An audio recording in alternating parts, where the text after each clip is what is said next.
देख रहे हैं आवाज़ वतन न्यूज़। सैयद हामिद अली की रिपोर्ट के मुताबिक हैदराबाद में 6 सितंबर यौम दिफा पाकिस्तान के मौके पर हर साल की तरह इस साल भी फैज़ान रमज़ान पाकिस्तानी स्कूल में तकरीब का इनेकाद किया गया।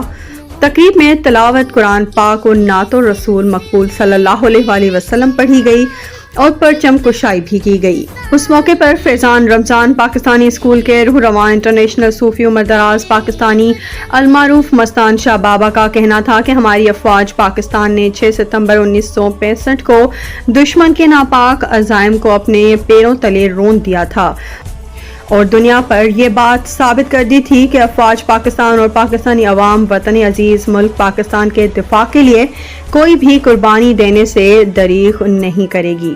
जी बिस्मिल्लाहिर्रहमानिर्रहीम। मैं बाबा सूफी मोहम्मद रमज़ान का बेटा सूफी उमर दराज पाकिस्तानी।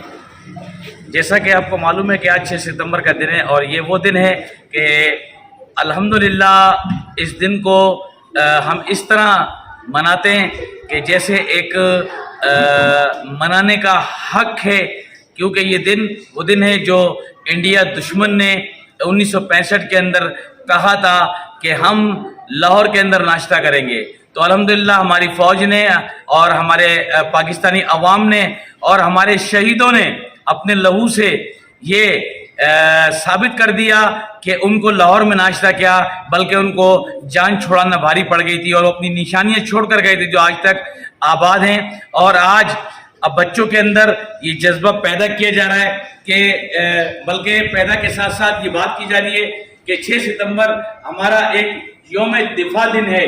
इस दिन हमें बड़े ज़ोर और शोर के साथ ये पैगाम पूरी दुनिया में देना चाहिए कि हमारी फ़ौज नंबर 1, तमाम शहीदों को सलाम और गाजियों को सलाम। पाकिस्तान जिंदाबाद, पाक फ़ौज जिंदाबाद।